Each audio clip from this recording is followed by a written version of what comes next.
everybody. Welcome to the show. We have so many things to talk about. We didn't want to talk about just one thing and just kind of blabber on about it. So this episode, we're just going to be talking about an array of different topics and get into as many of them as possible, okay? I don't want to really tell you what we're going to get into because that's where the mystery comes in. So, Bryan, cue that music.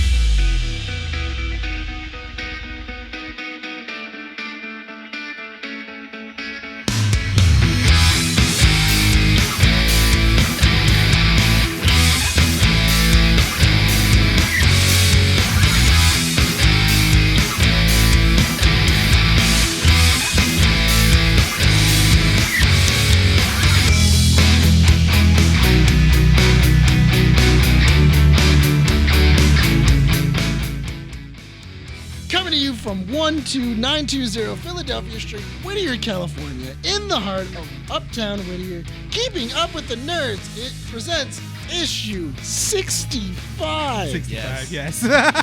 My name is Nick Valero. This is Bryan. Rene. And welcome to the show. I got it right. I in no way, shape, or form questioned what episode. We have to re-edit the intro. I mean, like as of like paper. Like, hold on, do you see what I mean by like, yeah, there's a lot of Whittiers. There's a lot of Whittiers on it. All right, well, throw that over there.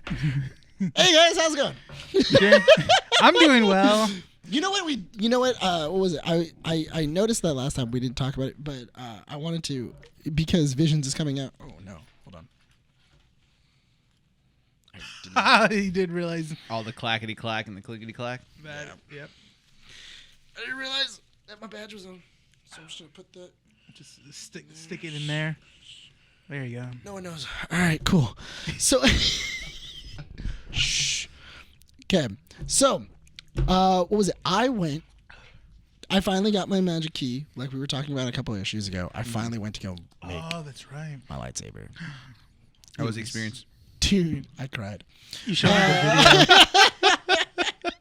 video. It was so great, man. That experience, is it worth $275? Absolutely.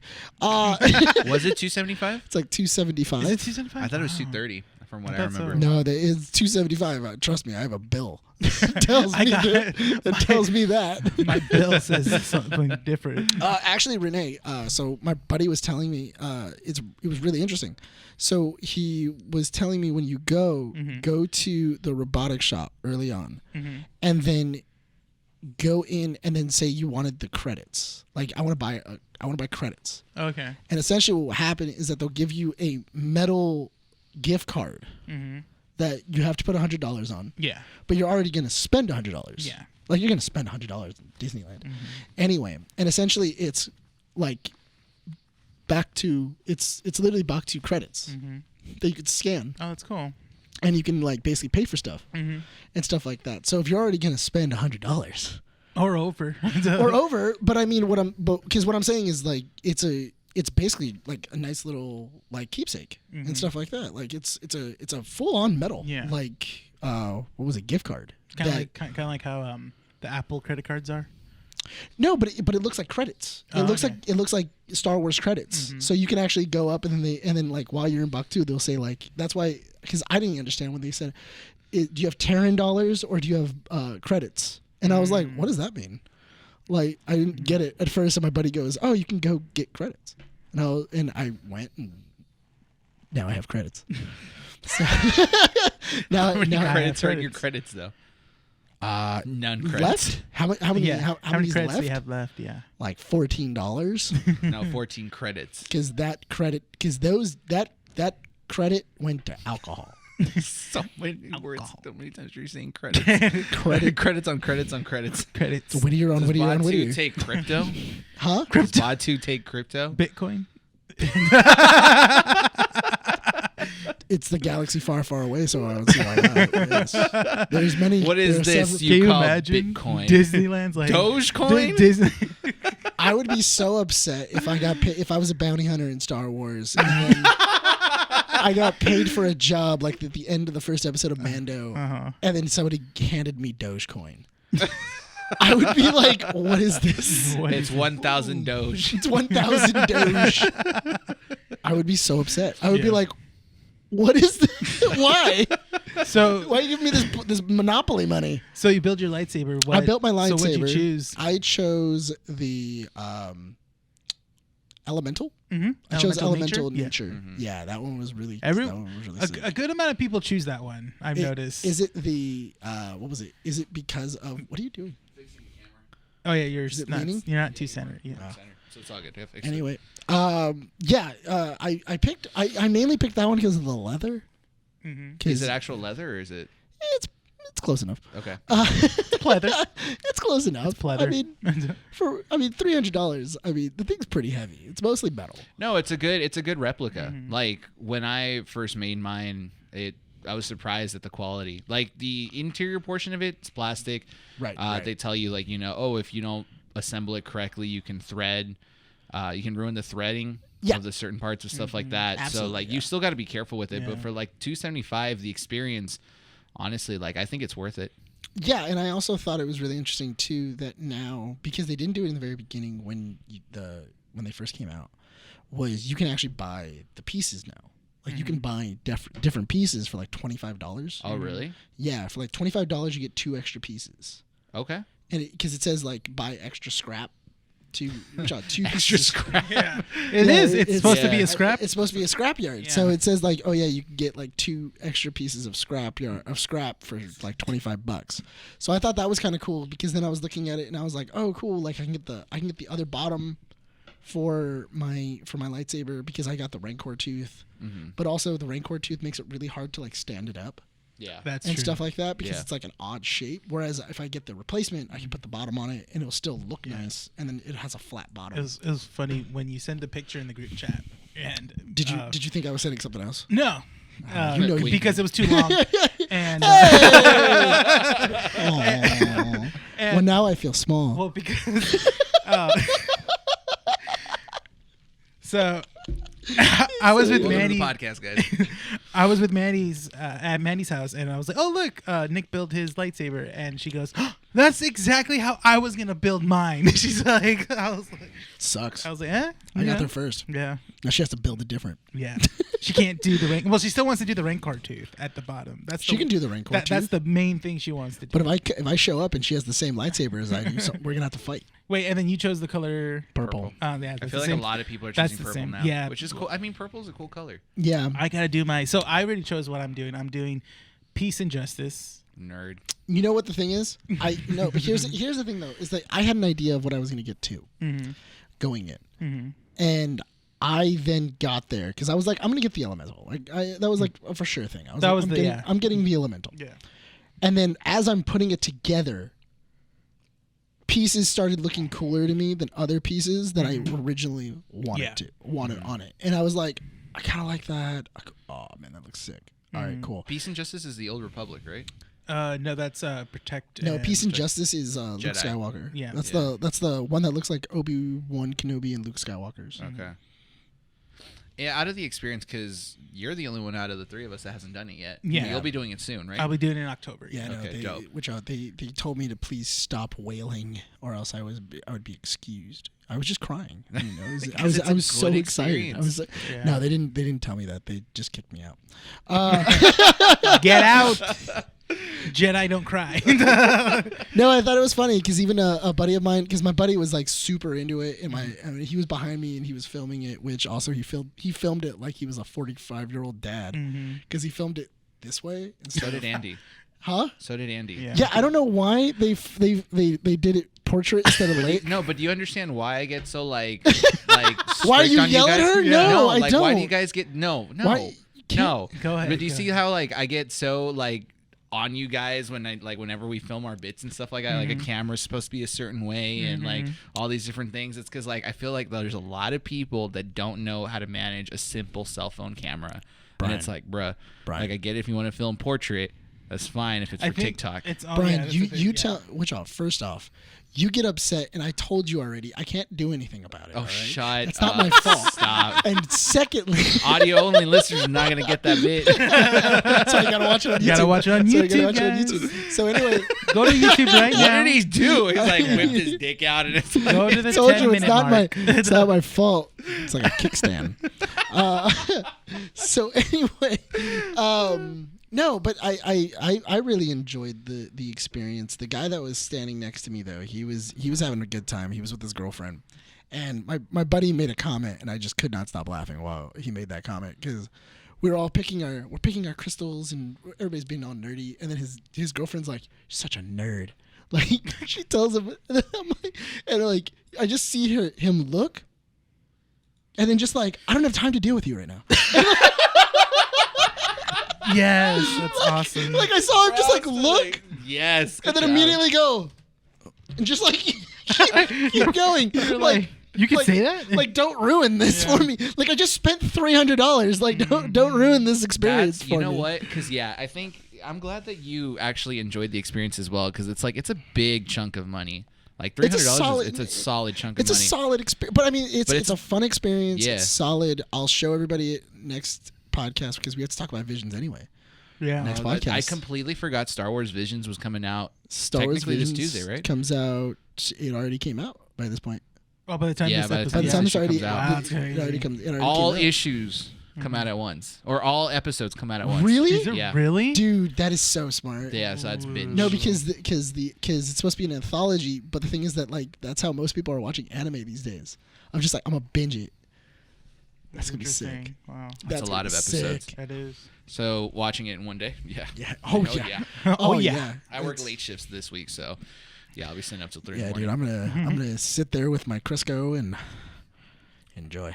Sounds great. Once you go to Batu, Mm-hmm. then we'll wrap it up and kind of give an overview of like what Batu's like for each one of us. Yeah. Yeah. 'Cause I've actually never been to. What I'm looking Star forward Wars to Land is seeing Tented you Open. get into the Falcon. Yeah, That's the first thing we're gonna do. So me and Mandy already planned it out. That's the thing Yeah. I really want to see what your reaction is to the Falcon, because the Falcon was vastly different for me. Where like when I walked in, I was nerding out. Like I was just like I couldn't stop. I really It's real. couldn't. Yeah, like, I was like everything's pushable. Something does something. Yeah, like I really enjoyed that. And like, Were you yeah, the pilot or were you the? Yeah, I told you I pushed. Oh, that's right. It was. I pushed people out of the way and I got into that pilot seat. I was like, Yeah. only Did one you do man. the Only one light man. Only one man does this. What? The light speed? Did you sit on the console with the light speed handle or? No, that's Chewie's. Yeah. So That's co-pilot. I was the pilot. do the tags actually say pilot and co-pilot or? No, so it just says pilot, and then you two would have to like have this dilemma Okay, so I actually sat on the pilot seat. of then. like, are you Han or are you Chewie? Chewie, and yeah, Okay, so I was piloting. My friend John was co-pilot. yes. So he Okay, was your yeah, 'cause Chewie. he was. I guess honestly, like I don't mind if I'm pilot or not at all. I just want to ride it for the first time. What? I'm not like On you. it? No. Honestly, Yeah. okay. You are right. Let me Yeah. tell you. Yeah, no. But the thing is that I would have to say that there's different experiences for every single one Yeah. of those seats. Yeah. There is a different experience. In That's every why, one of those like, seats. honestly, if I go for the first time and I'm not pilot, I wouldn't Right, mind. Right. You know, because I'm at least I'm part of the ride and stuff Yeah, like right, that. right. So Yeah. I'll be think- honest. I probably wouldn't want to ride the ride if I didn't have friends. Like at least. yeah, No, that's the already. thing. Yeah. And because it's only going to be me and Mandy, I think that's why it's like I did it once. I don't care what I get. I've only ridden it once with a full group, a full group of 6, and that was hilarious.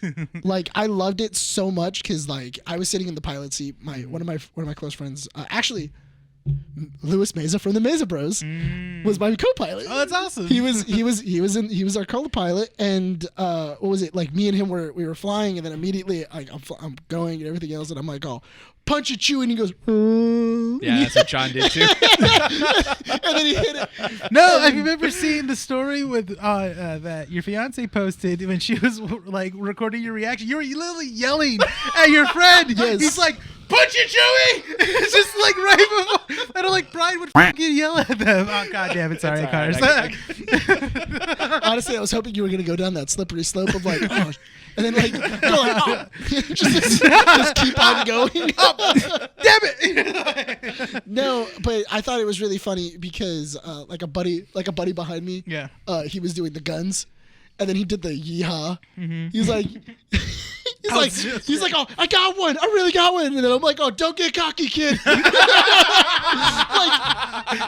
it was just, it's so dumb. Okay, it's now so I dumb. really kind of, I want it so that way we actually all go. All on three the of us. 17th. Yeah, definitely. It's so, Okay, it's now so I will dumb. get my now- key pass. Yeah, so. because Yeah, you're going that weekend, right? Yeah, I'm going October 15th. So. Yeah. So, and okay, I- so and if I you already- want to. I already got my ticket for October 15th. Okay, so I'm gonna try my hardest to plan it out so that Andy and I can go and get our Dude, passes. you better get to the corner quick.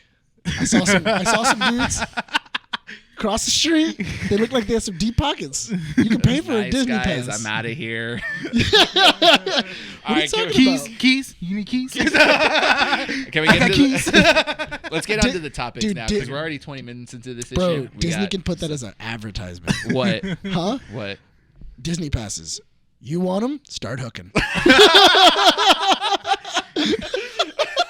What's the top That's one? what's gonna get It's the Disney- dream that's pass. what Right? It's ma- the dream key, right? The Now- dream key. Make your dreams real. God, man. You know, just because you said Open that, wide it's gonna to be make your out there. dreams real. Yeah. Now we're gonna get a call from Disney, Yeah. and they're gonna cease and desist us and be Dude, like, "Y'all." if I get a better call stop." from Disney, dude, I'm recording it. It's gonna be great. I got a cease and desist from Disney. Look, I'm I showing got a it. restraining order framed. We made it. We're on their radar. They know who I am. Forget the YouTube plaque. lawyer- Restraining order, yes. A lawyer had to save my name. All right, so before we get into some of the smaller topics, can we get rid of the what if segment of this issue? Let's do it. Yeah, we might as actually well. saved. I like how you put get rid of it. Like I don't like. I mean, because it's like a weekly thing, and we got 2 more episodes of this, so it's because we have a mid-season, right? There's a mid-season finale. Like, is this a mid-season finale? No, or is it's this a this is finale? episode 6. So there's 10 episodes, isn't there? There's 8, I thought. I thought it was 10. Oh well, then there's 4 more. Yeah, there's four yeah, more. there's 10. Yeah, so Marvel's What If is what if Killmonger saved Tony Stark before he died? And Well, the thing is that Iron Man 1 happened. okay, the scenario does make sense because inside of Black Panther, it does say that he spent time in Afghanistan. Yeah. It does make sense. Of Killmonger? like, yeah, Killmonger it does say being there, yeah. yeah, Killmonger being in Afghanistan But because the- that was like the thing that kind of like threw me off. But the of- timeline is wouldn't that be a little? Wouldn't he be a little bit more or a lot more younger because it was he would 2008? He would be yes, because technically it doesn't happen for like another 13 years. Yeah. So the timeline is kind of screwy Uh-huh. because 'Cause Chadwick was a full grown. he was like in his late 30s, right? Mhm. So he would be 19, Mm-hmm. 20. Killmonger. Yeah. Yeah. But the thing is that I did think that was okay though. The reason why I thought that was okay was because he was looking for like a protege, and him being like a 19-year-old, 20-year-old kid Mm-hmm. would kind of fit with this whole thing of like him being attached to Spider-Man, where it's like, oh yeah, like I met somebody that kind of likes the same things and everything like that, and he kind of, and you know, I can mentor him and I can bring him up and I can take him out of like these things. Yeah, I just didn't. You immediately jump into it. Yeah, Did you like it? Go I for just didn't like it. Yeah. I enjoyed like portions of it. Yeah. But like there was so, and I feel like that's just like a big thing with the What If series, is that I always have this thing of I wish this was longer. You know what? You just made me realize that the What If series is like a sampler platter, where it's like, you know, if you can't pick and choose what you want, here's a plate of onion rings, chicken tenders, jalapeno poppers, and everything. No. That's the way I see it. Hold on, because this episode was that This for me. no, what this is like it's a sampler platter, but here's a single jalapeno popper, a single onion It's ring, one of each. and a single So it's more- potato skin, and it's everybody's more got to disappointing. and everybody has to fight over what exactly they get at a 7-man table. So tell And me, it's like no one gets what everything they want, and unfortunately, somebody's going to leave disappointed. and that's you for this episode. So far, it's almost been every episode. So where I've been pretty much disappointed. Tell me why this one was one that you didn't like. For one, I honestly think whoever they got to play Tony was okay, but the thing is that he doesn't have Robert Downey Jr. swagger. Yeah, that's a big thing. Like, it's really hard to imitate Robert Downey Jr. Because when you're doing a Iron Man impression of Robert Downey Jr., you're technically doing a Robert Downey Jr. impression, because Robert Downey Jr. didn't change a whole lot about his own like swagger to himself to be Tony Stark. He just kind of amplified it. That was it. So you're very much doing a Robert Downey Jr. impression, which is pretty hard to do. The guy did a decent job. He got the voice right. He got the inflections right. The only problem I think that I had with his voice, maybe you'll agree with me on this, Rene, he spoke too quickly for it to be to have that Tony Stark kind of swagger that you're talking about. Yeah. I feel like what they thought was speed was swagger, or like speed was confidence. And that was what he was saying, and that's not really the case. But my thing is that for that, I also didn't see Tony Stark just immediately trusting someone, especially after being betrayed. So Tony Stark is like hardcore, like all about loyalty, and the idea that he was betrayed by Obadiah and then immediately trusted this guy that apparently just showed up out of nowhere, saved his life, kind of made Tony Stark kind of an idiot. Yeah, like this they played off of that. That's like I see where you're coming from in the sense that it was like it played out itself too quickly. Like too many things fell into place too quickly, and before you knew it, he was CEO of Stark Industries within like the first 10 minutes of the episode. Yeah, within the first 10 minutes of the episode. Not only that, but it was just like, wait, what? Like, he didn't even let Obadiah do that. Like, he was giving this guy information that even Obadiah was like fighting for. Like, how exactly did you invent this and everything else? And Killmonger just got it? Like, no questions asked? Like, what the heck? Not only that, but also he questions things. Like, that's the whole point of Civil War, is that Tony Stark questions things. Yeah. Like, that's like his entire like monologue in Civil War, where he goes like, oh yeah, this kid, we were too busy, dropping a building on him while we were kicking ass, and it's this whole thing of like Tony Stark's idealisms change him as a person, and he evolves. And I feel like there wasn't anything there. Well, like, he was just giving stuff away. This kind of falls into the same thing we were having last week, the same argument that we were doing, in the sense that like a lot of these stories are just kind of like sampler pieces. Right. There's no, they're setups, but no actual endings to them. Right. And so what ends up happening here is, because I think out of the three of us, us two, we enjoyed it for what it was. It was a pretty decent episode. I mean, before I continue on more, what do you think of it? So yeah, there's parts that I agree with Nick that it felt really fast. I didn't mind most of it. Tony Stark did. The voice was really weird, and then even it was like basically they got like a random people just like, hey, can you do this? Can you do a voice of Robert Downey Jr.? Like, yeah. Can you do a voice of Jeff Bridges or Obadiah Stane? Yeah, like I can try. Yeah. And they didn't sound good at all. Even Pepper didn't sound good. That wasn't. It wasn't. No, it was weird because the episode before that you had a really good at least person doing a Tom Holland impression pretty well. He was really close. Yeah. Honestly, he was so close. Yeah. I had to look it up because I was like, I did not know Tom Holland was in what it is. Yeah, right. I looked it up and I was like, wow, that's like really close. But not only that, but also I feel like there was a missed opportunity of, hey, we're gonna get the voice actors from the animated series, or like Marvel's Assembled or something like that. We're gonna bring them over, and then they'll do the voice. They'll do the voice. They'll do the voice actors. They'll be the voice actors for the characters that we can't get the actual actors for. Yeah. You mentioned that almost 2 issues ago, and I completely agree, because it could have been an awesome experience for them, and not just that, but also kind of like let them shine, because you're already using like spotlight characters. Like, you already know the faces of all these characters. Like, right. Peter Parker's Tom Holland, Tony Stark is Robert Downey Jr., Chris Evans is Captain America, and then if you actually have, but I mean that would require, and I wonder if this is more of a legality thing, would Disney need to acquire the permission of certain characters, you know, that have played, or certain actors that have played these characters, and say like, can we use your feature, your, you know, facial features, but use someone else's voice to, you know, portray those characters? Like, that was the thing, is I don't think we've actually seen Chris Evans without, or, you know, Captain America without the mask on, so we can't confirm if he actually looked like Chris Evans. That's true. Because this Tony Stark did not look like Robert Downey Jr. He looked like not like he looks almost enough. He looks enough like it, but I would say like maybe 60%. I mean, War Machine did look like Don Cheadle. Yeah, exactly. He does not look like, honestly. But it was Don Cheadle, right? It's was it Don Cheadle? It wasn't Don Cheadle. It wasn't. It was somebody else. Oh. Yeah, see what I mean? It's so that's it's. I wonder if it's a legality thing. Yeah, that's the thing. I honestly don't see it being a legality thing of, you know, we're making an animated series with your likeness, maybe for the likeness, but that's about it.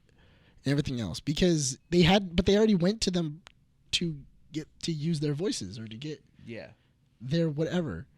So what's the difference? No, I completely agree. And if you're already going to alter them, then make them look like the animated characters that have already been inside of Marvel's Assembled or Avengers Assembled.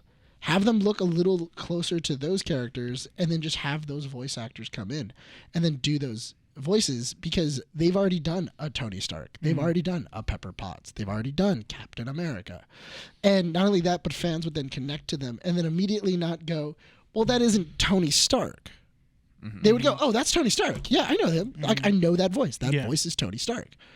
Or that's Captain America. Somewhat, at least some sort of familiar to it. There would be a familiarity to it, and then you would then...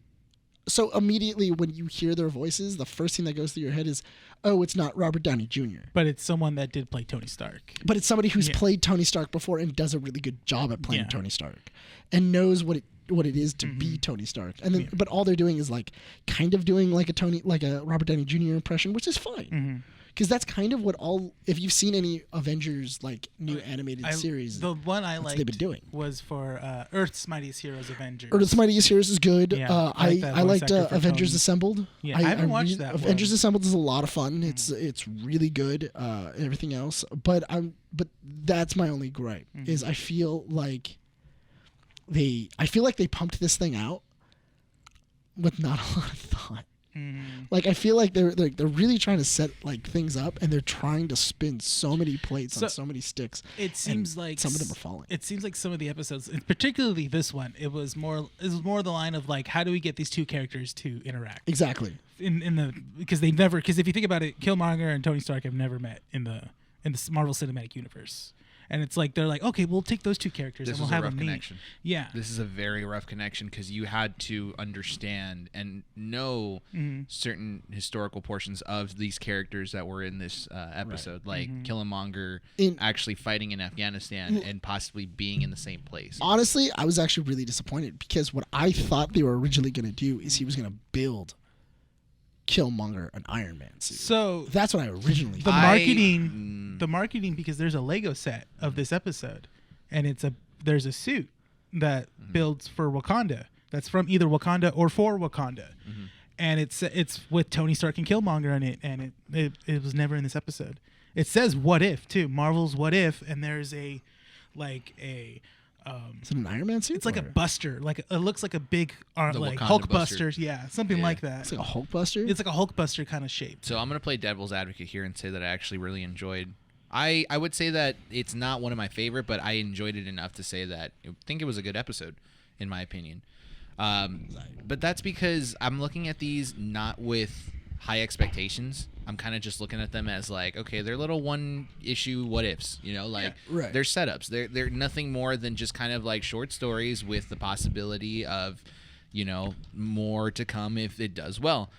My thing is, when I looked at the synopsis of this episode, I was excited to see Killmonger creating some sort of war, because I knew that if you whenever you bring Killmonger into, you know, a story, my initial thought was, how is he going to take down Wakanda? That Lego set was different. It's Tony Stark Sakaar Iron Man suit. So apparently he goes to Sakaar in one episode because he's with Valkyrie. Because he meets it's what if Tony Stark goes to Sakaar. Yeah. Because it's with like Valkyrie and it's with the what was it with what's his name Jeff Goldblum's character the Grandmaster. Yeah. So it's like what happens if like he goes with up there and he meets up with Hulk Yeah. and stuff like that instead of Thor. Yeah. So I was like, oh, okay. So that's where I was okay. I got confused. Whatever. Yeah. Thanks for that portion right there. Yeah, correct. That you're just like trying to look at it. Yeah, because I was like, wait, because I'm like, I hope I'm right. I don't want anyone calling me out. Somebody's about to go in the comment section and go, excuse me. Actually, no, but it's an interesting setup, and that's all I saw. I was interested in seeing how Killmonger was going to try to infiltrate Wakanda, or at least do some damage there. And so I was pretty shocked that by the end of the episode, everything was to simply become the Black Panther. Well, not only that, but also I just felt like everything was too easy. That was everything my big fell into thing. place too well. Everything fell into place way too well. Yeah. Like, okay. He took down Black Panther too quickly. He took out Black Panther in like the first like 5 that minutes. was the only issue that I think I had was that like nothing, because now that you say it that way, it's like I can see how manipulating Tony Stark could have been easy, how like gaining trust from certain people was easy, to make him CEO. Yeah, like it's. I don't see. I see it's him not, but like I wouldn't say it's super believable, but it's passable. Like if you're gonna pass a class with a C, it's a C effort. It's nothing too. Well, again, extravagant. that plays off of the whole. They didn't have a lot of time. I think. Yeah.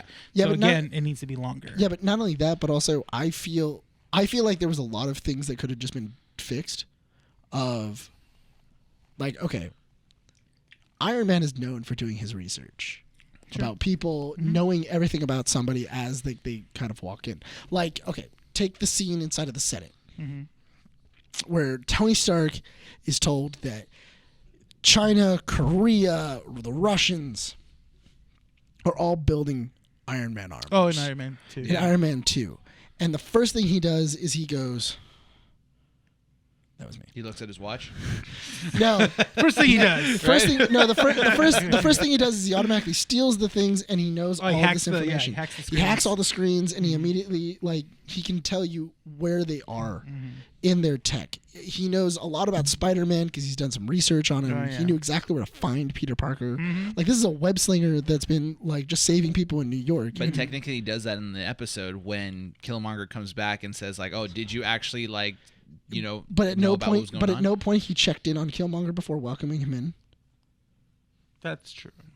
But I think it goes. They're trying to do the thing where it's like, oh yeah, he saved his life, so it's like whatever. Whatever. But at the same time, like from a storytelling perspective, I can understand why they kind of let certain things go, because if everything plays out perfectly, like okay, let's make this character be exactly the way he was in the MCU. The character isn't developed yet. This is the first time we're seeing Tony Stark. So we're kind of playing off the fact that we don't know what kind of character he is. You know, in the first Iron Man, he is smart. He is understanding of the fact that he needs to do his research on certain people and stuff like that. But he's also a playboy party boy kind of persona. So he let things go. That's why when he kind of figured out what was going on with Killmonger and then not accused him, but like found evidence that he was the one that killed Rhodey and Black Panther. He didn't care about Black Panther. He only cared about Rhodey. Yeah, but when he did his research there, it's like, okay, that's the Tony Stark that we know, the one that does the research, the one that like looks at the background of certain people, understands what's going on. He wasn't just going to get played around by Killmonger. But he did. For like the first parts of it. I feel that, yes, for a story point of view of the idea, if you can't make it work with the story making sense with the characters that you have, then don't do the story. That's okay. No, I see what you mean. If the story doesn't make sense, yeah, and you can't make the characters who the characters are, I'm in the opposite. Yeah, but you're telling me that Tony Stark made this man CEO of his father's company, the thing that he basically holds most precious, the thing that he gives Pepper Potts. That wasn't on Hook, but it never even played into the episode afterwards. Yeah, but yes, it does, because he's now in charge of Stark Industries when Tony dies. Which I'm surprised. Okay, when you say it that way, yeah. That's the thing, yeah. Yeah. But when he murders Tony, he now becomes in charge of Stark Industries. Not only that, but also he's now manufacturing the weapons that are going to go and destroy Wakanda. I'm going to say that while being the Black Panther. I can't agree with you in the terms of saying, like, if it doesn't fit, then don't make it happen. I would much rather say this story could have worked if there was more time to add on to it. This wasn't an episode that should have been a what if 35-minute episode. This should have been a what if episode that could have spanned 8 different episodes to build on that story, because the story itself is actually interesting. Mm-hmm. No, it is. The ending is what kind of bothered me the most, because you have Pepper and I forget the Shuri. They know the truth behind all this. They made Shuri the proper age. Like she's already she's really young. She's But she's like maybe 9. Yeah, but everyone else is at their age where they would be. Yeah. I mean, Tony Stark would be in his 30s, mm-hmm. Late 30s. He'd be in like his late 30s. Mm-hmm. Killmonger would be in his like early 20s. Mm-hmm. But they're the only ones that know. And so the ending just kind of like leaves it there and goes like, okay, well, that's it. Like, we know what Killmonger did. That's the thing. We know that there was a war that was initiated to kind of like boost him into becoming the Black Panther. Well, that plays on to the whole thing, because they did that with like a few episodes, especially with Star-Lord. As if T'Challa became Star-Lord, it ended with Peter meeting his father. And then it ended. And then same thing with Thanos. Yeah. Like, with the Thanos as a zombie. Mm-hmm. They keep doing it, which that automatically implies to me of this, like, we know we're getting a season 2, and basically what we're going to do is we're going to stay in these worlds, and we're going to hop through these worlds and basically continue these stories. I hope that's not what they do. What I would like them to do is if they took the time to expand on this, but not within a what if series. See, but that's the thing, though, is that was the cool thing about what ifs, though, is that it would be a what if comic, but it would be a 1 issue and done, or it would be like 4 or 5 issues, and then you'd be done. But okay, yeah. And then that would that's how it's supposed to be. But that's how a what if works. That a what if is a beginning, middle, end. Yeah. And then you get like a solidified ending or anything like that. That's why the Doctor Strange one is by far one of my favorites. Well, because it ends. It literally just ends. But it ends in a really dark way, but then also the way where it's like, that all it's made over. sense. It's over. Yeah, but not only that, but also everything that was in that made sense. It was literally everything that, I want to that say character that would have the been. reason they end the way they do is so that way the production team, if someone is interested in saying, like, let's say Kevin Feige comes in and says, like, hey, I want to expand on this story, they have the opportunity to do so. That's fine. Unless the last episode of What If is all the multiverses unifying. They are. I think that's what it is. Because it could potentially ruin it, though. It's gonna be the Watcher bringing everybody together to do something. Yeah. Because the Watcher is getting more involved each episode by episode. He's getting closer and closer and But closer. what ifs can expand into bigger stories, because you do have what ifs that aren't labeled as what ifs. The most recent one that you and I are reading is the Web of Shadows. Yeah. Web of Shadows is a good Super what if good. comic series. It's what issue hasn't come How many out. issues? No, I think it's like 5 or 6. 5 or 6, and the 6th issue hasn't come out yet. Yeah. It's like over a month. 5 or 6 issues with how many pages each? It's a decent size. At least like comic 10 to 20. Yeah. Okay. 20 or yeah. 20. If for our listeners that don't know what Web of Shadows is, it's what if Peter Parker kept the symbiotic suit. Yeah. Okay, so let's just say that 5 issues, 20 issues a piece. So that would be what? 100 issues? Yeah. I mean, 100 pages? Yeah. 100 pages in an hour? Mm-hmm. What are you trying to get at? That's like a full script for a movie. Yeah. Mm-hmm. It's like an episode or it's like a full script of a movie or an episode. Whereas, So, but I mean, that's why it could succeed. That's why these these what ifs could potentially lead off into like good spin-off series, like Marvel Zombies. If you want to do an expanded series on that, you could be like Marvel Zombies, an excerpt from What If or something like that. That's how you label it. Huh? If Kirkman's not involved, I don't care. That's your deal. Did you hear that there's Marvel's thinking about doing a live-action Marvel Zombies? Because they rendered the live-action cast with them, which sure. I mean, but how much can Disney allow? That's the thing with zombies, because if you're doing a zombies movie, you can't. I mean, you can get away with like green blood, but what about like why don't you just protruding bones and stuff? Give it to Miramax and just call it a day. Before we wrap up this portion of this topic, see, that's when you realize that Clerks is a Disney movie. Did we enjoy it? Sure. And, I think it was okay. I will say it's one of the weaker story episodes, but I still liked the the way that they tried to do it, but at the same time, my favorite episode will still be the Doctor Strange episode. Yeah, I think that's all of our favorites. Mm-hmm. Yeah, That it's a one's pretty good. messed up one. I love it. That's what it is. I know that is. Of the episodes, it's the best one. Yeah. It's the best one. I wanna And also, wait a minute, hold on. So keep T'Chaka talking, I just gotta check something. T'Chaka just went. Oh yeah, we're gonna accept you as the new Black Panther. Yeah, that's another thing too. Your phone's at 5%, by the way. Oh, okay. Do you have the long cable? Yeah, hold on. All right. Post-production, Brian, you're going to go ahead and cut the podcast right here. We'll be right back. So anyway, like I was saying, so Bryan has one hell of a bod. Like when you look at it, you're just like, damn, I want some. We're back, guys. All right, well, we fixed a small let's, little dilemma. let's get on to other things that I Yeah. think are more entertaining. More entertaining. Can I take over this next No, but portion of it? I honestly, next week I can't wait to talk What's- about visions instead of what if. It's gonna be great. What's the next episode of What If? I don't know. Look it up. Well, go ahead. Go talk about Vision. Oh, it's Party Thor. Oh, finally! I've been kind of interested in that. Party Thor is the And next Chris one. Hemsworth is doing the voice. Chris Hemsworth is doing the voice. Yeah. I'm interested to seeing it. I don't know what happens. Sure. Sure. Yeah. Because I think it's where because I think it's gonna have like a two-parter. I think this one is gonna be a two-parter Yeah. because it looks like it's the Dark Doctor Strange meeting Party Thor Interesting. from the trailer, but whatever. It's I'm going to go on to the next issue. Or yeah. next, Let's go. next, let's next move. topic. Let's move on because I'm gonna Next fumble through this. topic.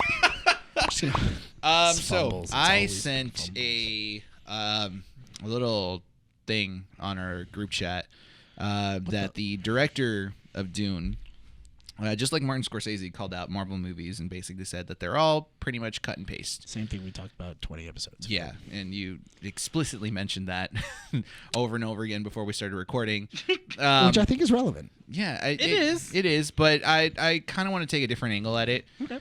The only reason why is because Hit from the side. sure. The only reason is I don't necessarily want to defend this the same way that I defended it, like Nick said, 20 issues ago. Mainly because the way this, what's his name? Rene, the director of Dune. He who shall not Oh, I be don't named. even know. Voldemort. Voldemort. Don't give him that But power. basically, he did this interview where he said that all Marvel movies are essentially cut and paste, and went on to say that there's really no creative differences between, every movie that has come out. But he went on to praise the director for Eternals, and it said, I'm happy for her for Dennis what she did. That's a long. Dennis something. Yeah, He's the Dennis. director of Dune. Yeah. But he went to go and praise the director of Eternals. How do you spell it? It's VILLENEUVE. No. All right, that name's a freaking nightmare. Let me see what his else name is he's just done. Denny. But go ahead. His I'll name is see. Denny I'll see now. what else he's done. So he went on to praise the director of Eternals and, was saying that it's good for her that she's doing what she's doing and that he's really excited to see how she went on to direct this movie. Okay. So the reason I have an issue with this, how Rene put it, how it bothers me, is that the way that this guy went on to kind of, like, it's no different than Martin Scorsese basically saying that these movies are cut and paste. We all know that. And in the group message, Rene was basically saying, it's kind of funny how these directors always go on to say something that's quote unquote controversial right before one of their movies comes out.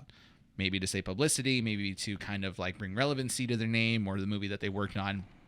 It's kind of obvious that that's what they do. But I do want to approach this topic in this angle by saying that I don't think it's fair of him to say what he said and then go on to praise a buddy of his, because he's basically undermining every other director that has had opportunities to film a Marvel-centric movie and then has gone on to make other projects. One of my favorite directors, Taika Waititi, had the opportunity. This is the example I gave in the group message. Taika Waititi is known for What We Do in the Shadows, small indie movie that was filmed in New Zealand that is a mockumentary of vampires that live in New Zealand. Man, right? I gotta read these these messages, man. I actually gotta read them. No, they were voice messages. Oh, Yeah. I was at work. Okay. So And I saw You just saw the message. I just saw voice messages, and I was like, I can't listen to these guys. It's not gonna happen. I guess I'm not gonna be in on the conversation today. You've seen what we do in the shadows, right? Yeah. Have you seen it? Yes. Okay, so is it a good movie? Love it. It's a solid movie. Okay, so I remember when Thor Ragnarok came out, or when it was announced, and they announced who was going to direct it. A lot of people had the problem that they didn't know who Taika Waititi was. Right. And if they knew, how are you going to give a big budget movie to someone that has never done something as big as a Marvel movie? Then Thor Ragnarok releases, and it was critically acclaimed. Everyone loved it. Everyone said that it's one of the best Marvel movies out there.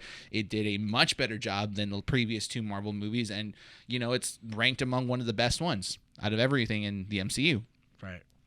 From there, Taika Waititi went on to direct a couple things here and there and produce, and he then went on to make Jojo Rabbit. And have we all seen Jojo Rabbit? Yes. Yeah, dude. Freaking phenomenal movie. Really Yeah, good movie. man. I'm great. so happy that you guys like a Nazi movie. Oh my god. So good. With imaginary Nazis. Hitler. Imaginary Hitler. About a just kid don't- rationalizing why the Third Reich is good. Nothing's more better than following a Nazi youth. Yeah, we follow a Nazi youth on his journey to realize that he It shouldn't takes kill a Jewish girl that's hiding in his walls. And only- It takes balls. It takes balls. Yes. For Taika to come out and say, "I'm gonna write a movie about a kid that idolizes Hitler," and then me, the director, am going to play Hitler. And he does so in a way that's like just Remember that sad satirical. time in history where genocide was called? Yeah, I'm gonna make a comedy out of it. but it was great. I'm surprised he didn't make Anne Frank the biography. But then Jesus. you get but if it wasn't, I'm not gonna say that Thor Ragnarok had all the credit to blow him up. But it was a good portion of it. Yeah. And if it wasn't for in Ragnarok, all fairness, when Jojo Rabbit was coming out, Yeah. it kept on saying from the director of Thor Ragnarok. yeah. So Which is also very odd when you kind of put the two together of like, you see this movie about Hitler? Thor Ragnarok. They're connected. and he also made a small appearance as Ratcatcher 2's dad. And so That's been a while though. Yeah, but still, like it was. He's also he in made Free those- Guy. And Yeah, Free he's Guy also as a Free well. Guy. Yeah. Taika Waititi's Taika's filmography has definitely grown. Yes. because Thor. of Ragnarok, right? Since Thor Yeah, Ragnarok. since- So for him to come in and say this is cut and paste and they're not really good movies, you're undermining every other director that has had great opportunities come from working on these Yeah. movies. No, yeah. And then you praise your buddy and say like, but I'm proud of my buddy who went on to direct this. Let's hope and my see how buddy. much they Well, do it. I mean, if you think about it, I mean, technically, James Gunn was an indie director that had like done like 9 movies that like kind of hadn't gone anywhere. Yeah. He And did. He did like. He did B movies. They were all Slither. like a bunch of like. Well, Slither went to theaters, but it didn't get any traction. That's the thing. He would have honestly without Guardians, Mm-hmm. he would be a great director on like Shudder. Yeah. Like he would have been a really like I could totally see him making like a bunch of movies on Shudder. I Oh, think yeah. Gunn And will probably do something like I that. figure I some hope Close to so. retirement age, he'll probably be like, I'm going to start making smaller movies. I'm just gonna make small horror films, and I Yeah. think that and I'm just gonna make small. Well, James hilarious Gunn, he wrote Dawn of the Dead, didn't he? He wrote with Snyder. Yeah, Zack him Snyder. and Yeah. Snyder help. They wrote Dawn of the Dead.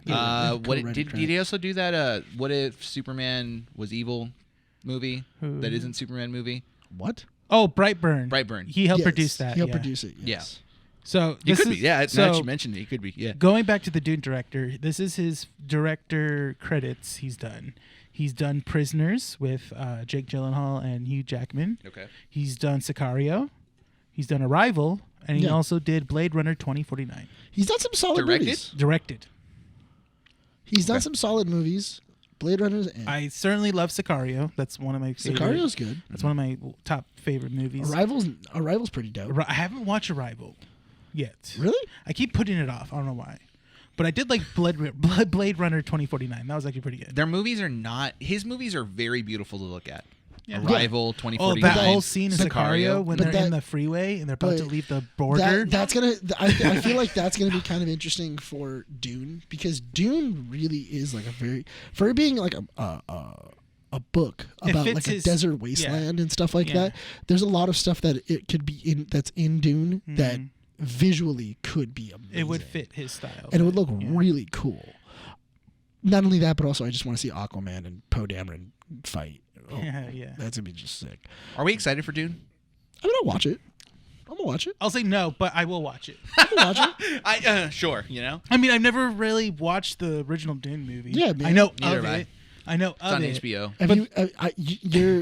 What was it? I had a history teacher who showed it to us like 3 times in like a single That's year. a huge fan, Yeah, man. you know, there's always that one person that's like, we got requests a couple times. Yeah. Like this is months ago. There's like, why don't you talk about Dune? Why is Dune not being mentioned here and all this Well, stuff? we got a request online. Like, why have we not talked about This is before you Dune? came in. This is before This is before your time. we've had some people say, how kind come of you guys hoity-toity like how come you guys podcast haven't were talked you about the running Dune before I got trailer? here? And I was just like, because we don't scared. I'll say this. Look, So I'm so glad that I brought you down to my level. People were talking about these like highbrow Dune. they were like, oh yeah, you should talk about Dune. Like everybody's talking about Dune. And then I came in, is the great movie that we all should be excited You know about. who I likes came in Dune and just is- like, oh is- yeah, dicks. It's that one person in your friend group that just that hates universal stuff that's liked, and it's just in that corner, and it's just like you're talking about like Marvel movies, and they're like, hey, how about Dune? You just look at him like, What? You mean like one of the first superhero movies? Dune. you know, Dune. Dune's inspired Star Wars. Like, that's great, man. Like, But I feel like whoever has that has a cigarette, Yeah. but it's not even like a glass of whiskey. It's a Four Loko. now you got this. You got, hey man, you know, He's got Marlboro Crushes. you know what? and a Four Us Loko. making fun of this is an indictment of normie culture. We gotta stop this. oh my god. You know How what? dare we You know make what? fun of Dune? You know what? You did this. Fuck you. All right? You did this. 57-41. All right? Yeah, I'll even tell it to you because you know what? That's what you get. Don't you ever say that again. Don't you ever say that again. Don't you bring that in this house. Don't you bring that in here. How dare you. I will nut check you the next time you say that. I will get out of my chair, I will walk over, and I will nut check you. Are you done? No. Now I'm done. Now I'm good. Anyway, Damn normie culture. Dune is beautiful. It looks beautiful. Yeah. But I'm not Have you ever going to watched force the original myself. Dune? No. Have you ever watched it? No. I have, and it's not great. Okay, that's probably why they wanted to do a remake of Yeah, it. honestly, So I'm going to watch it because it Yes. looks beautiful. You know, it looks interesting. I'm going to watch it. The director, on the other hand, like, I just can't wrap my head around the fact that this was a comment made with good intentions. And as someone that's trying to get into the industry, you're making it seem like this industry is very closed-minded. Hey, check my camera real quick. No, you're fine. Okay. You're making it seem like this industry is very closed-minded. Like, you know, oh, if you don't work on these types of movies, no one's ever going to take you seriously. Okay, and who freaking cares? Yeah. Why can't I watch a movie like Dune but still enjoy and try to want to make movies like the Marvel movies, you know, or Scott Pilgrim, for example? Here's my thing though, is that you could really say that, but also, I mean, look at Favreau. Favreau, if anything, has had a huge filmography. Yeah. Yeah. Like He jumps around, too. He He jumps does- around yeah. from different things. He didn't have a good filmography he did. until before Elf. Yeah. What did he do? Let's see. On Bachelor check. Party. Like notable movies? That's a notable movie. I don't know what you're talking about. Like I've that is, never heard of it. You've never heard of? Maybe I have, but Wait, is it Bachelor Party or is it? He did a movie that I know called Made with Vince Vaughn. No, because there's a lot of movies that he was just doing with Vince Vaughn for a while, where he was just partnered up with Vince Vaughn. I'm actually more he surprised. did that like 3 or Vince- 4 of them, didn't he? Yeah, where I'm more surprised that Vince Vaughn hasn't shown up in Star Wars, and Out of nowhere in the bag is just like Vince Vaughn. no, you just dress him up as a Wookiee. That's it. He's tall enough by Jon himself. Favreau stars in Star Wars, like Christmas special. Vince Vaughn plays a Wookiee. So What is it, Bachelor you said, Party or is you it? said before Elf? Yeah, before Elf. He's done well as of director wise. Before Elf, he's done Maid, Smog, Bad Cop, Bad. Oh, that was a TV movie he did. So he did a TV show called Undeclare. As a writer, though, He's doing a lot. He was Swingers. There it is. It's called. He wrote Swingers. Yeah, he wrote Swingers. That's what it was. And then he did. He wrote Couples Retreat. Yeah. But Favreau's like one of those examples of like people that went from making movies that was like that to now making something that's like Star Wars. Or actually making Star Wars content. Basically becoming the new apprentice of George Lucas. Yeah, exactly. And highly respected as well. Yeah. So like, but also pushing technology, because that's the other thing though. Oh, he also produced Green Street Hooligans. That was a good movie. Yeah. Oh, the soccer movie. Yeah. I love that movie. Dude, he likes soccer. He's like I've seen. Yeah, he's like one of like the only people that I know of that actually like soccer. Yeah. Okay, I need to study under John Favreau.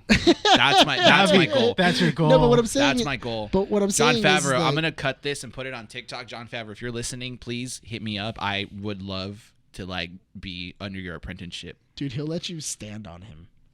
Yes, honestly, I don't care. No, but that's what I'm saying though, is that okay? So John Favreau really took off after Elf, which then Marvel Studios took a risk and gave him Iron Man.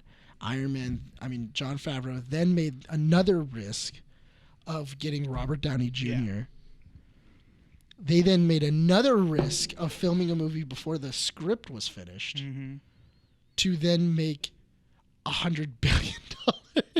They were they were like under the wire. They had to John finish that Favreau was the movie. risk taker because even he had massive risks with Elf. Yeah, I know. And Yeah. like, what was it? Like they were having a hard time getting permits. Yeah, For, so like, he just good filmed in New portions? York. Yeah, so he just started filming on the street, and he didn't get any like restraint. Like, he didn't get anybody's permission to actually like film. Are you talking about the movies that made us on Netflix? Yeah, Yeah, I saw yeah. that. So Well- have you seen that the documentary? Yeah. Yeah. So there's a part in the documentary for our listeners that haven't seen it. It's a good series on Netflix, by the way. They were talking about that part in Elf where he's walking down the intersection and there's that guy that looks like Santa. Yeah. That was not an actor That who was was- in the movie.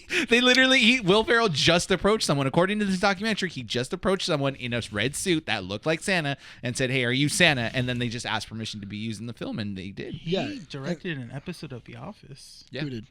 John Favreau. Yeah, Andy mentioned it Moving over and on. over again because she listens to The Office Girls. Is it? So the podcast called? it's a episode called Moving On. Andy finds out that Aaron dumped him for P. Oh, okay. Yeah. Yeah, Oh, he directed that episode? Yeah. Yeah, but Oh, wow. that's what I'm saying. John Favreau's done a lot. Yeah. I think he's a perfect example of somebody who is given the keys to something and then was able to then go on and make other movies. Yeah. Like He took advantage of it. He's very much I wouldn't say take advantage of it. He's used. No, he's taking advantage of opportunities. is Yeah, what I meant he's to say. but because I feel like whenever somebody says taking advantage, like that's always like a negative he connotation. took advantage of the opportunities that came in hand and hit home runs Right. several different times. I mean, but not only that, but also like look at the advancement of motion capture. yeah, he used and- the Unreal Engine, right? Yeah, for he The started Lion King? using the Unreal Engine. Not only that, but also, I mean, most of the Mandalorian is like that. They changed the way that they'll probably film Yeah. Star Wars stuff now, Mm-hmm. because instead of going to like big sets are really great and we can do all these other things and everything else, but Instead then of filming on location. instead of filming on location when you just can't film on location.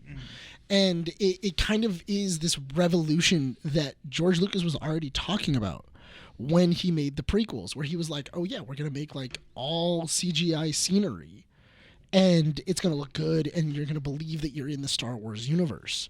And unfortunately, when George Lucas made the prequels, it didn't look as good. Mm-hmm. Like, you can definitely tell that's fake. That doesn't look good. But they advanced the technology to a point where now it's fully 360 degrees all the way around while using clips from 5 different, locations mapped together to then look like one Where singular. the camera moves, the angle and everything, the lighting and as soon everything. as the camera moves and the light changes with it, and He wasn't everything afraid else. to use reflections on No. the helmets and Yeah. stuff. So, like, this is the kind of stuff that I'm talking about. Is that this is coming off a very pop culture franchise. Like, you don't think of Star Wars as like cinematic masterpiece. Like, you don't think about that, you know? But when you look at it from an individual perspective, like The Mandalorian and the people that work behind it, then you start to see the expertise behind it, the things that could come out of it. Bryce Dallas Howard as well. You know, she has never directed anything in her life until she directed The Mandalorian. And what did she do? She Phenomenal. She rocked it. And now she's going to be directing. Oh, Flight of the Navigator. Bingo. She has opportunities.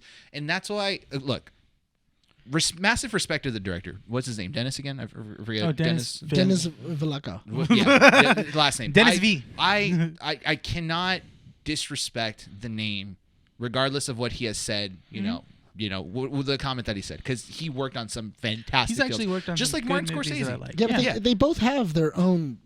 They can both have your opinions. They can both have their own opinions, but the only thing is that I do find it weird that they feel the need to have these opinions right before a movie comes out. Yeah, because they want to have, and this is what I was telling Rene, you want to say it so that when you Google these things, your movie also comes up alongside it. Because in an interview for Dune, this is what he said. Oh, Dune comes out next month. Cool. Didn't even know. There it is.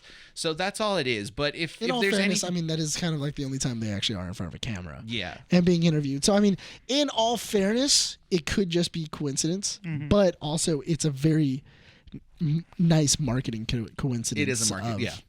Of hey, say something, nerds will get really mad.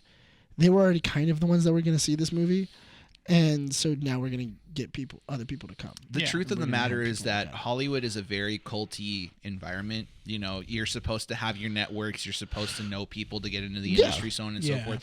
Sometimes you get your big break, but when you have people like myself who are trying to get into the industry and want that big break, seeing these kinds of comments and seeing these things is kind of discouraging, because it's like, so what, are you supposed to be Oscar nominated or Oscar winning to even get a good compliment from someone like him? Like, no, like, understand that Marvel movies could be the next inspiration for the next big director. You know, you'll have people say like Jon Favreau, for example, or what was his name? He directed the episode where Baby Yoda gets taken away in The Mandalorian. I mean, Robert Rodriguez in the documentary, behind the gallery. Yeah, the gallery. He was saying that some of his big inspirations for like making things, producing things, was literally like toys, like playing with toys. Oh, yeah. How did he film his action sequences for that episode? He literally got his kids toys, and played toys with his kid. Brilliant. You don't need to have some sort of like elegant mind to produce some of the greatest content that you could possibly see out there.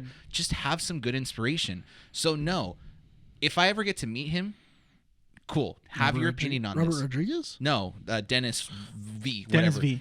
Dennis V. If I ever get to meet him, I'll simply tell him like, yes, your opinion, I could appreciate. I understand. It is a copy-paste formula, because sometimes you can't even differentiate. Any normal person, I've had people I've spoken to and say like, yeah, I can't differentiate the difference between an Ant-Man movie and freaking Iron Man. Sometimes you can't. They all feel the same. Really? Yeah, you'll have them. They don't care. I have customers that are like that. Yeah. They're I want to say they're jaded towards Marvel movies because they just want them to be bad, you know, or they'll critique them and be like, oh, it's just the same thing as blah blah blah blah blah. Yeah. You know.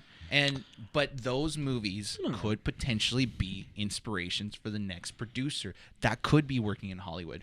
For me, I want to be a producer someday. I want to be able to do that, you know. And technically, we are all producers for doing the things that we're doing right now. Yep. But I'm not going to say like if I ever do make it big, knock on wood, it happens. Hopefully, this does become something big. You know? I hope you become like a Weinstein, you know, just real big.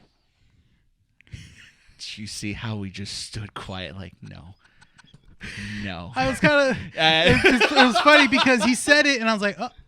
I heard you say yes. And I literally just turned around and you was say like, yes. No. When I was like, yeah. Yeah. And then you were like, no. You were like, yeah. Oh, wait. No. We both looked at each other and then just looked over there and went like, Nick was no. just smiling. Anyways, he's trying to hype it up. If I ever get the chance to, if I do make it big, and you know, and someone says, I just want you big in the news, man. Someone says, what is your inspiration? Well, I will say movies. Quiet. This makes for good clips on TikTok. It does. Yeah, that's why. This is my job. This is my job. This is what I'm not paid to do. This is what I'm not paid to do. I would say things like Scott Pilgrim, Kingsman, Alien, which is a big movie there. But like Scott Pilgrim, Baby Driver, like those things. Those are my inspirations. Who did those? Edgar Wright. Edgar Wright. I just wanted to see if you knew. Yes. Brian. Why would I not know? Is there more people out there? No. Oh, I thought you. No, I'm just saying Brian likes those movies. Yeah, I freaking love those movies. But yeah, that's all I got to say. I just thought it would be funny if, like, because he talks about those movies all the time, if he was just like, who does film those? Actually, what? Oh, yeah. That, No, I actually, little story that I was telling Rene before he got here, Nick. I was like, Andy asked me if I was going to go watch Last Night in Soho.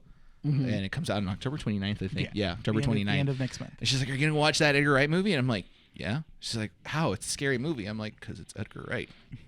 I don't care if I'd be like, pooping my pants. Movie. Listen, I'll wear my Scott Pilgrim onesie, and I'll have my Baby Driver sunglasses. I'll wear my Baby Driver sunglasses with my little Baby Driver plushie, little Kevin Spacey in my arms, and no, why do you have to keep mentioning these people? I swear, it's like it's so great because they just kind of connect together. They just connect. Well.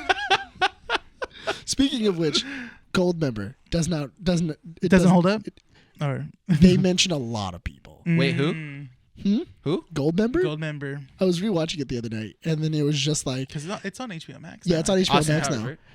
Yeah. Yeah. Okay. Is everyone having like a weird Austin Powers like it came on flashback? No, it's because even the guy at Super Mega, they did a drunk they drawing, did. Yeah, but they Austin did. Powers as it was well. because so it was because the entire trilogy got like just dropped on HBO Max and Netflix. And so, like, I think just people have been binging them like I did, where I just binged all three. It's funny now because I've actually seen whenever a franchise drops on like either Netflix or any sort of streaming platform or Twilight, the next generation of viewers are watching it because there's a new love for Scream movies now. Yes. Scream? Scream. Scream has always had a revival, though. Yeah, but Scream goes up, then it goes down. Yeah, up, down, because I'm seeing on it. TikTok where they're loving Matthew Leonard. They're like, oh my God, he's so great. He's such a cool dude and stuff. Like, and I'm just like, what the heck? I'm like, where does this come from? I know, I'm like, why? Even Matthew Leonard's like, oh, they're talking about me. I know. And I realize it's because those movies are now available on Netflix, and this generation of kids, I've never seen them. I've never seen them. But the thing is that they do have a Scream. Yeah, they have the Scream TV show. Mm-hmm. They had two Scream TV shows. But the Scream on TV MTV. show, Scream Queens, and I forget the other one. No. There's like an actual legit Scream inspired TV show. By the it's inspired by the movies. I've seen the first. Chucky's gonna get that. Chucky's gonna get the same thing. So there was 3 seasons of that. I watched the first one, second one, and the third one. The third one is basically completely different. But the first 2 seasons is basically the first 2 movies. Mm-hmm. And they do a great job. And they stretch it, and they gave everybody kind of like new storylines and everything like that. And then they also changed like who did it and like the rationality and stuff like that. It was really good. It was really good. It was a solid series. Very gory too. Yeah, for MTV. Yeah, that show is like just that should have been on Shudder. Yeah, how much gore is on that thing. But the season 3 was Shudder so pay us weak. money. Like season. Imagine. Hey man, I've already mentioned Shudder 3 times in this episode. Honestly, you know what? I would like to thank you for your sponsor. Just kidding. Honestly, I was thinking about it because I'm like, we as like producers, we can call ourselves producers. Sure. Yeah. Why not? I was like, okay, how hard is it to pitch something to like a production company? I don't know if you go to Netflix. If freaking a movie called Psycho Gorman can be on Shudder, which is basically about an alien overlord. What I'm saying. An alien like overlord. I'm looking at some that's of the controlled stuff. by a little girl. Because I'm like, I look at these things. I'm like, how do you get things done? Why is this a honestly, thing? just pitch a movie and or a show to Sci-Fi. You'll probably get it. You know what I was thinking? Dude. It seemed like that for the longest time for the past 10 years. Okay, Sharknado 6. Like, no.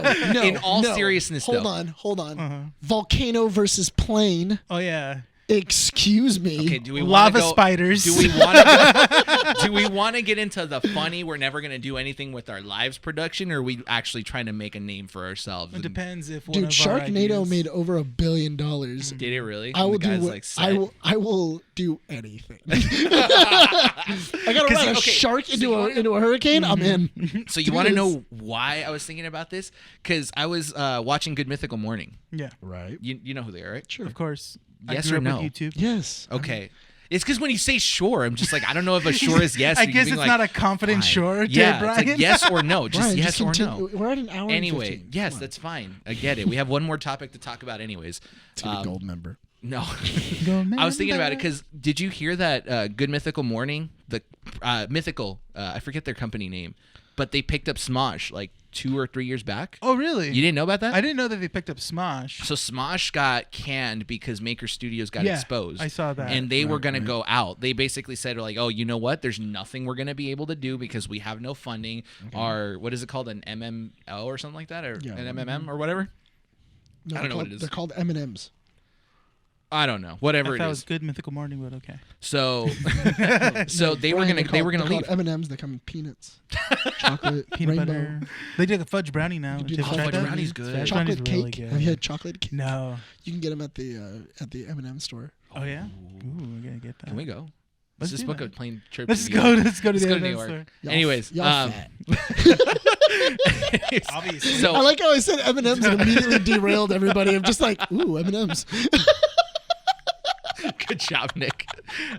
Mythical picked up Smosh like 2 or 3 years back. I didn't know that. Yeah, so now Smosh is doing what they do because Mythical picked them up. I'm like, Are they how- still with Good Myth? Like, Yes, is it the Mythical company still does it. under? Yes, Oh, okay. because I've been watching a lot of Smosh.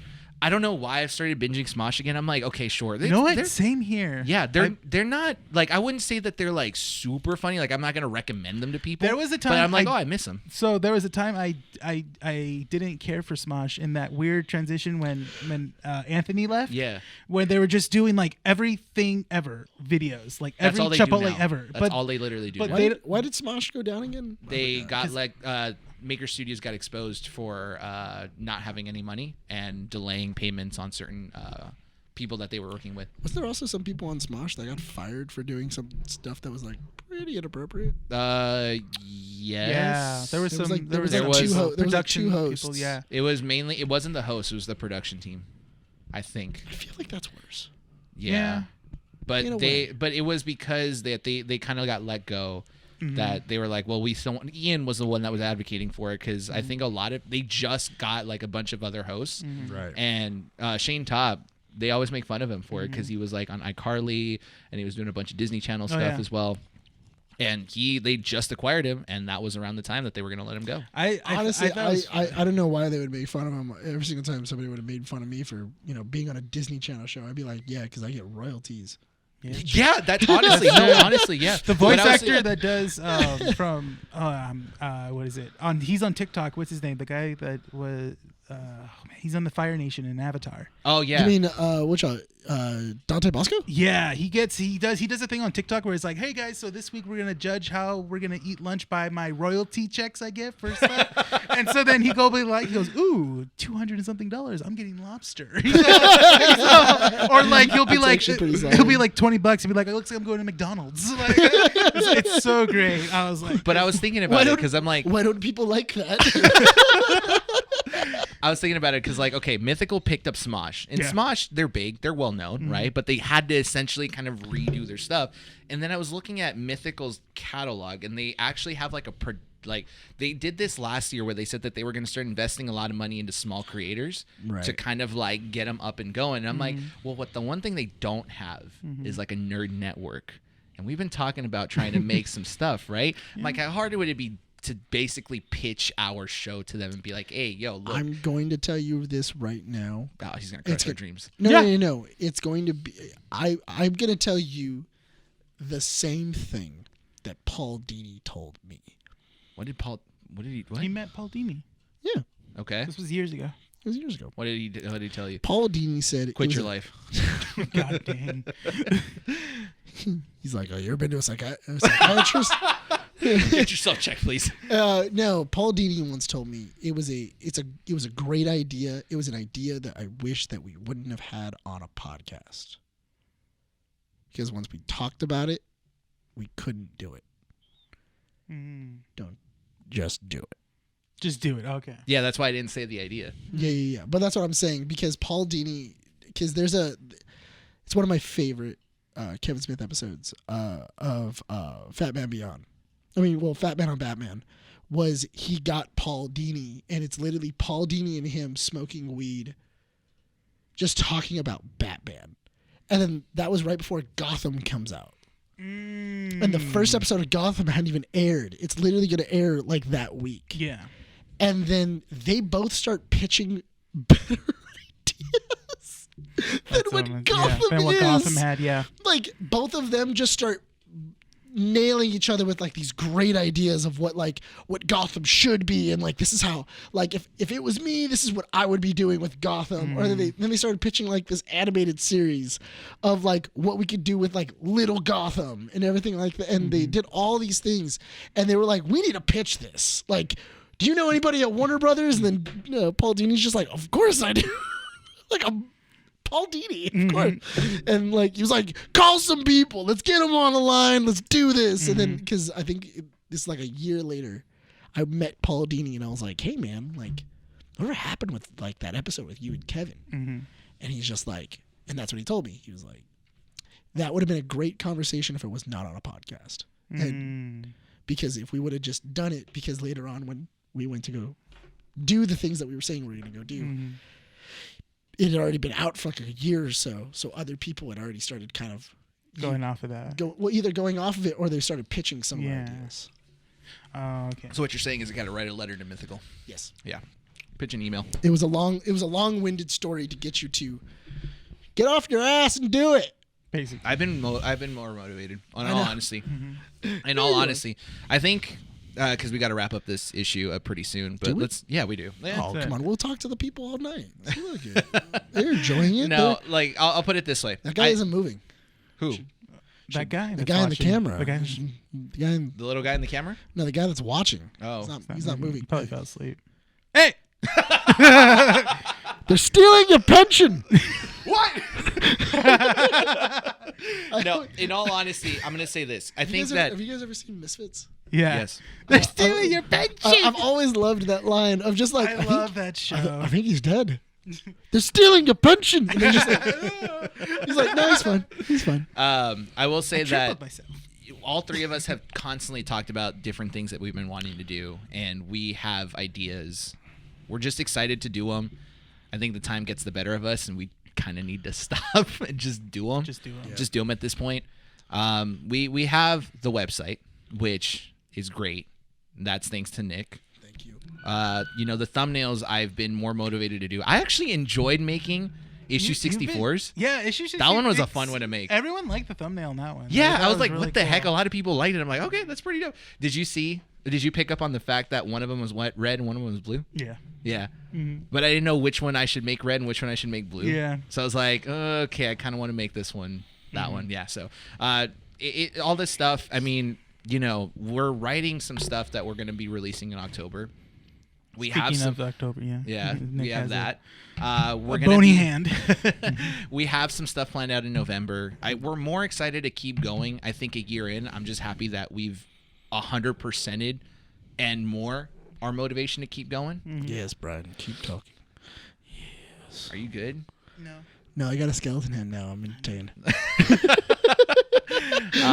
So I'm just excited. I am excited, and I think that we do probably need to pitch ourselves a little bit more to some people, just to keep it going. Yeah, there's been a couple of ideas for that. We'll talk.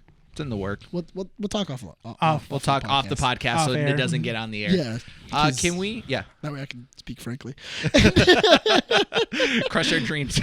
As soon as the record button comes off, Nick was like, "All right, guys, listen." It's the thing that you guys don't know from behind the camera is that a lot of the times Bryan and Rene come to me with a grand scheme, and then I crush their dreams because I slap them in the face with my little skeleton hand. Or what I like to call reality. The sad, bony hands of reality. Yeah, I just explained my childhood. You kept getting slapped in the face with a bony hand? Yeah. Can we talk about one last thing before we wrap up? I didn't Yeah. want to know where you got All that. right. This is the one topic that always needs to be mentioned at least once every like 2 or 3 issues. You're right. Where exactly is Dr. Eggman? No, where exactly is Christopher Nolan headed with Oh, who cares? the Universal move? Jesus, like I thought we got out of the weeds of Christopher Nolan. The Nolan weeds. I was like, oh, well, Bryan didn't mention Christopher Nolan for once, even though I he haven't was mentioned him in like the last 2 issues. I know, but at least Has it been only I think 2 it's been issues? like 2 I thought issues. it was Yeah. more. No.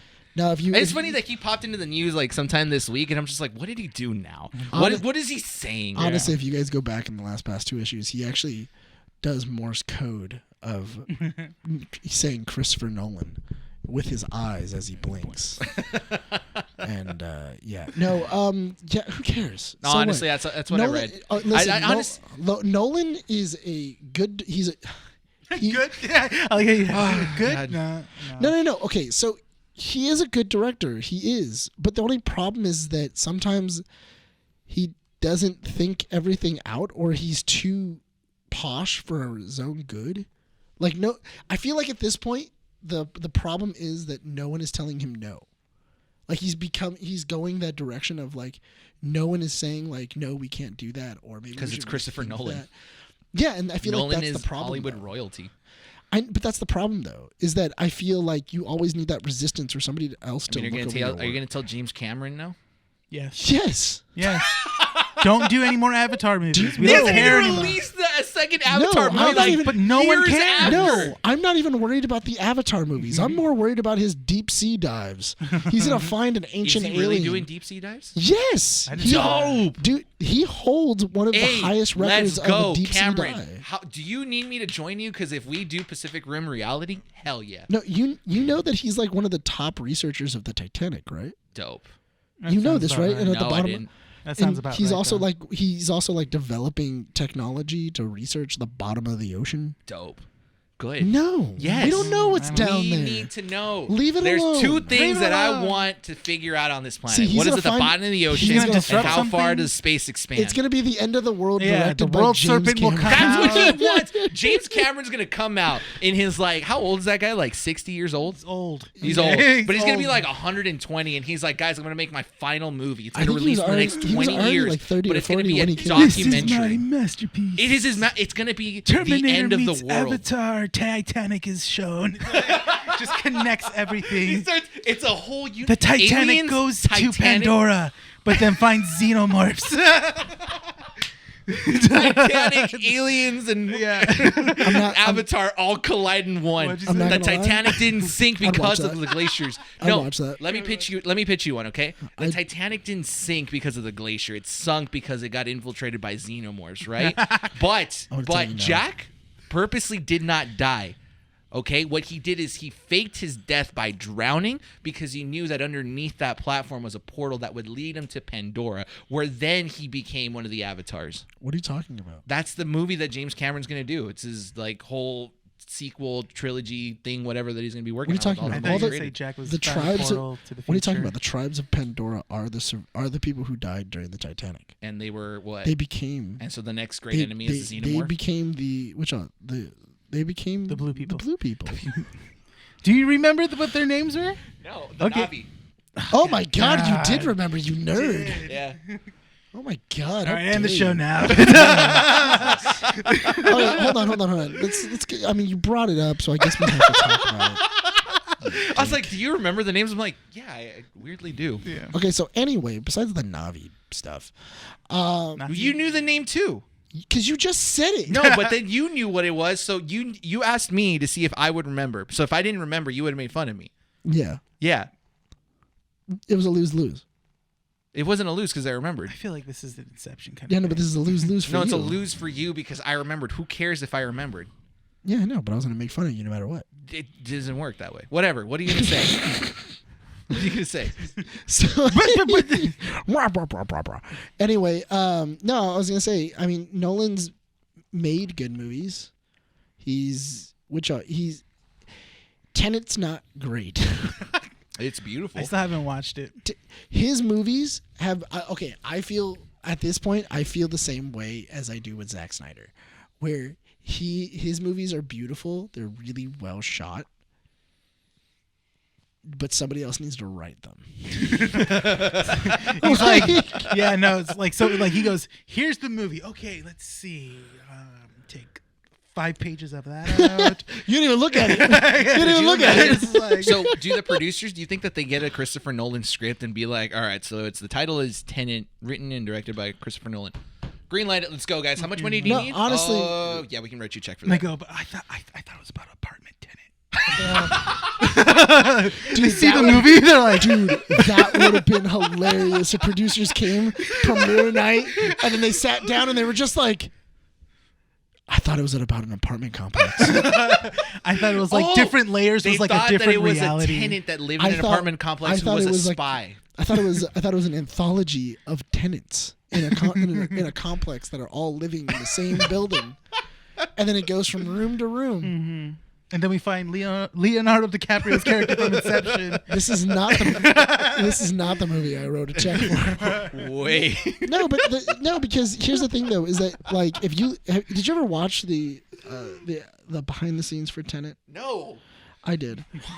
What do you need to know about it? Because I wanted to know how you went so wrong. Anyway, just stab. Don't get me wrong. I love Christopher Nolan. I love Prestige. We all I love Christopher Inception. Nolan. It's just I mean, but lately he's been an easy target. Okay, so I will say this: I've never actually watched Prestige, but the God reason dang it, man. the reason why I haven't watched it is because people have spoiled it now. Somewhere and out there, explained Rebel the- just cringed. Wait, hold on. A little bit. He's like, what? What about the Prestige got spoiled? about the ending. Why would somebody spoil the ending of the Prestige? I don't know. The ending of Prestige exists, but it also doesn't. Just like Inception, just like Tenet, just yeah, no, but like okay, I feel like the cardinal rule for the Prestige is it's just like an actual magician. oh yeah, he directed Dunkirk as You well. don't. Oh yeah, that's right. Yeah. You don't tell anybody how the trick was done. Yeah. You let them just kind of like experience it. I think at the time, I think when it came out, I was working at a video store. That's why. So someone came. Yeah, they're like, somebody came oh in. yeah. So like, So does you know. he's just I have cloning to recall himself. the ending of Prestige. Does the ending of Prestige? Is it like it is, but it isn't? Wait, have you seen Prestige? I haven't seen it in forever. So you have seen it. Yes.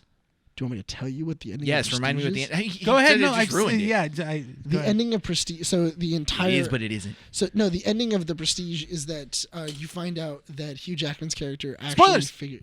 spoils for a movie that came out 10 years ago. Oh my god, it is 10 years ago. I haven't seen Dunkirk. That's the only one I Yeah, haven't. Dunkirk I haven't seen it. Same here, actually. I think we I just hear got it's- tired. I hear it's real good. I hear it's super good. Yeah. Anyway, But it's also Nolan, so that's arbitrary. But anyway, the idea of the Prestige was that Hugh Jackman's character went to Nikola Tesla, and Nikola Tesla was able to actually make him a duplication machine. Mm-hmm. And what he ends up doing is that I remember. Yeah. he ends up framing Christian Bale's character for his murder, and then he thinks that it's an actual like. Slamming on the table. What are you slamming on the table? Yank- for? yank your It's one of table. those endings that's just like it's one of those Nolan endings where it's like it is but it isn't kind of thing. Not really, because it does happen. But it always like Inception pisses me off, man. No, but the thing is that It's like- nobody he kills him at the end. Yeah. Or does he? No, because Christian Bale kills him. Who? He kills Hugh Jackman. Yeah. Okay. Remember, he shoots him, and then he reveals who he is, and then he's just like, "Wait, what?" And he even says, "I told him not to go see you. That was my double. Told you. That wasn't me." He's all. He also directed the Dark Knight trilogy. Did you just remember that? I just remembered that he What? did that. It like clicked in my mind because I'm like, what else did he direct that pisses Is the me pink off? hat taking away all your smarts? No, it's just I thought about it. I'm just like, what other movie has he done that besides Inception where it's like You it mean is or isn't? the reason why he's a director? The Batman trilogy? Anything? Like, He did that too. Is Batman dead or alive? We don't know. he's No, but he's hold alive. on. That's actually another good. That's actually another good example of a director who was given a superhero trilogy, like a superhero, and then made several great movies afterwards. Yeah. Because he was given Batman, Yeah. And then he made Inception, and then he made The Prestige. Was Inception released between one of those movies? Yes. It was in between Dark Knight and The Dark Knight Rises. You know what? I'm gonna say But Prestige was for the new and listeners and as to why I don't like think The Inception. Prestige was before. Let me say this Was The No, Prestige before- right out? I thought it was after Batman Begins. Yeah, it was after Batman. for our Begins. new listeners. We have new I ones? don't. Yeah, we do. I don't like Inception because I watched it with my dad years and years and years ago, and I didn't like the fact that it was a choose your own ending. I love that. I hated it. But it isn't. Is he alive or is he in purgatory? We don't know. And I remember sitting down for those 2 hours but with my it's- dad and going, like, did we really just waste our time watching a movie where But we that's don't not know the what ending the of the ending story. is? That's not the ending. What's the point of the stupid ending? It didn't matter. Oh, shut up. Then did it even... Can we end this issue? I don't want to talk about it. I don't want to talk about it. No. I don't want to talk about it. I don't want to talk about it. When we get off the issue, I'm just going to talk to you about That's it. fine. I don't have to listen to you in the issue. We'll go to After the the issue's Guild over. Hall. No, we have to do some stuff. Oh, yeah, that's right. Yeah, while you're filming, I'm just going to be like, so Prestige. Inception. So before Batman Begins, he did Insomnia, Memento, Yes. Mm-hmm. and so then he did Batman Begins, Prestige, Dark Knight, Inception, Dark Knight Rises, All within like 3 years. of each yeah, other. and then Interstellar, and then Dunkirk and I Tenet. think he's only made like, what, 10, 15 movies? Yeah, Something like that. Only 10 or 15 movies? he's done. He's done. Tarantino's only done like, what, 11? I thought Tarantino's done more. No. Oh, but Tarantino's also weird. No, but Tarantino's only done like 10 or 11. Tarantino's like one of those people that's like, I got movie ideas, but I don't want to take them out there because people don't appreciate my art, kind of thing. Yeah, that is kind of true. Yeah, that's what he did with Hateful Eight. Oh, you guys released the script early? Hey, you're not getting it then. I still got it. And we still got it. It was a great film. I loved it. They have the expanded version on Netflix. Yeah. I want to watch Oh, that. it's fine. It's whatever. They just turned it into episodic. Dope. They turned this 4-hour movie, or like, is it 4 hours? I don't know. What is? It's like I'm gonna 3 go I watch think it it's by like, myself. I think it's like 3 hours, something like that. It's like For a what? 3-hour movie. What was it? The Hateful Eight. Oh, Have you ever seen that movie? yeah. Okay. Yeah, they basically just turned it into a TV show. Mm-hmm. Whereas it's literally exactly the same thing if you watch it. It's just expanded. longer. Yeah. Okay. Just longer. Can we wrap up this issue? Sure. Let's do it. I think we're out of topics already to talk about. No. Now we're just kind of like, no, there's still a lot left. Before we wrap up this issue, just a reminder, guys, you guys can listen to us on Spotify, Apple Podcasts, Google Podcasts, and you can find us on YouTube as well. Oh, Podbean. My bad. And Podbean. If you're listening to us on Apple Podcasts, please leave a review. Let us know what you guys think. We appreciate all the support and all the acknowledgement as well. Find us on YouTube, Keeping Up With the Nerds. We've got little shorts on there. We're working on some stuff for October as well. Find us on there. Subscribe. We're at 68 subscribers. Thank you guys for all the recent subscribers. We appreciate you all. Find us on Instagram and Twitter at Keeping Up With the Nerds. Thank you all for liking and following us on Instagram. We got like a good 10 or 15 people following us on there. Yeah. Wait, we we have a appreciate you guys. Yeah. We got like 15 people on Instagram. Today. By the time we're Did you say recording. tender? 10 to 15. Oh. 10 to 15 people on Instagram. That is where all the miniaturized version of the thumbnails can be found. what? And they get posted as soon as the podcast issues release. So follow us on there as well. If you guys worry about all those links, we have a link tree now, thanks Yes. to Bryan. Yes. Located on our Instagram and Twitter and look at me? also TikTok. Oh, because thank you to you. You're the one that gave us a Yeah, link tree. he I has guess. the So, idea. yes. Thank you guys for joining us on this issue. Nick, do you want to wrap it up? This has been Keeping Up With the Nerds, issue 65. My name is Nick, This is Bryan. Rene. recording at Undercity Comics in Whittier, California. We want to thank everyone for listening to this issue and hope to see you all next time.